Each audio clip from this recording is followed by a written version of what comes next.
Assalamualaikum warahmatullahi wabarakatuh. Perkenalkan, nama saya Lita Kunta Dewi, NPM 44. Prodi Ekonomi Angkatan 2019A. Di sini saya akan menjawab pertanyaan ujian akhir semester mata kuliah pasar modal. Menjawab pertanyaan nomor 1, yaitu menurut Anda, alasan yang menyebabkan suatu perusahaan melakukan reverse split dan apa tujuan suatu perusahaan melakukan reverse split? Berikan jawaban beserta contohnya. Reverse split ini sama dengan reverse stock split. Jadi, reverse split atau reverse stock split ini merupakan tindakan yang dilakukan oleh emiten dengan membeli kembali saham hasil dari tindakan stock split atau pemecahan saham. Ketika harga saham dari keputusan stock split di pasaran mengalami penurunan, sehingga dengan tindakan reverse stock diharapkan harga saham kembali mengalami kenaikan.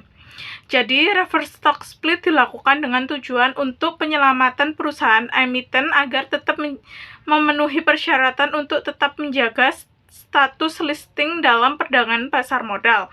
Contohnya yaitu emiten yang pernah melakukan reverse stock split adalah PT Smartfren, Telkom, TBK, atau Fren. Pada tahun 2002, Fren pernah melakukan reverse stock split dengan rasio 20:1. Fren melakukan reverse stock split dengan harga awal saham sebesar 100 per lot menjadi 2.000 per lot saham pada saat itu. Kemudian saya akan menjawab pertanyaan nomor 2, yaitu risk and return selalu saja memiliki keterkaitan yang kuat. Semakin tinggi risk, maka return juga semakin tinggi. Begitu pula sebaliknya.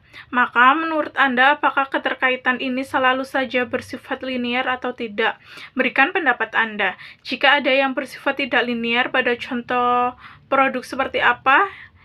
Ini tidak bersifat linier, jelaskan. Jadi, bentuk hubungan risk and return ini bersifat linier atau searah. Tetapi kondisi hubungan yang bersifat linier hanya terjadi dalam pasar yang bersifat normal. Jadi, hubungan tersebut bisa saja bersifat tidak linier jika kondisi pasar tidak normal. Bisa berubah dan tidak sesuai dengan yang diharapkan. Contohnya yaitu di mana produk berada di kondisi pasar tidak normal. Jadi membuat pasaran produk tersebut berubah jadi tidak sesuai dengan yang diharapkan. Nomor 3, yaitu mengapa jual beli saham lebih memiliki resiko dibandingkan dengan membeli obligasi? Jelaskan. Saham dan obligasi itu sama-sama mempunyai resiko, tetapi saham termasuk dalam penanaman modal beresiko tinggi karena memiliki harga saham fluktuatif di pasar keuangan. Jadi kemungkinan terjadinya capital loss atau penurunan harga sangat besar. Adapun cara untuk menghindarinya yaitu dengan investasi modal di saham dalam jangka panjang. Sementara resiko investasi obligasi bisa terjadi gagal bayar. Jadi perusahaan yang menerima dana bisa saja bangkrut sehingga tidak bisa membayarkan pokok dan kupon. Bukan tidak mungkin modalnya akan hilang sebagian atau seluruhnya, tetapi ada cara untuk menghindarinya, yaitu memilih surat yang diterbitkan oleh pemerintah. Kemudian yaitu nomor 4. Suatu perusahaan lebih cenderung menerbitkan obligasi daripada meminjam ke perbankan. Jelaskan. Perusahaan atau emiten yang membutuhkan dana akan lebih untung jika menerbitkan obligasi daripada meminta kredit atau pinjaman ke bank, karena perusahaan akan memiliki fleksibilitas yang lebih besar dan dalam bidang keuangan.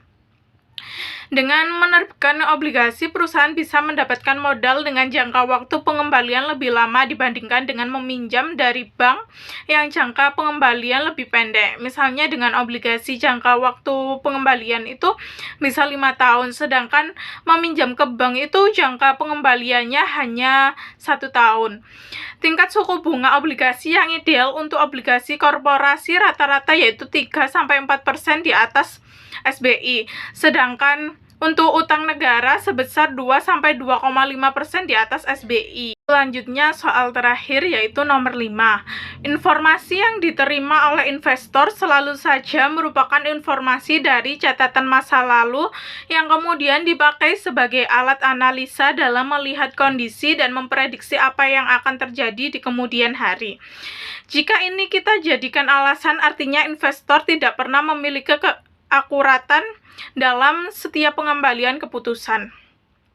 Apakah Anda setuju dengan pendapat ini? Jika setuju dan tidak, berikan pendapat Anda. Kalau saya kurang begitu setuju, karena investor sebelum melakukan investasi sudah melakukan prediksi melalui data-data masa lalu untuk mengetahui kondisi yang akan terjadi di kedepannya. Dan data-data masa lalu tersebut bersifat time series. Jadi menurut saya itu sudah bisa membaca bagaimana kedepannya jika melakukan investasi. Dan dengan prediksi tersebut kemungkinan terburuknya itu kecil. Sekian jawaban dari saya. Apabila ada salah kata, mohon maaf. Sekian, terima kasih. Wassalamualaikum warahmatullahi wabarakatuh.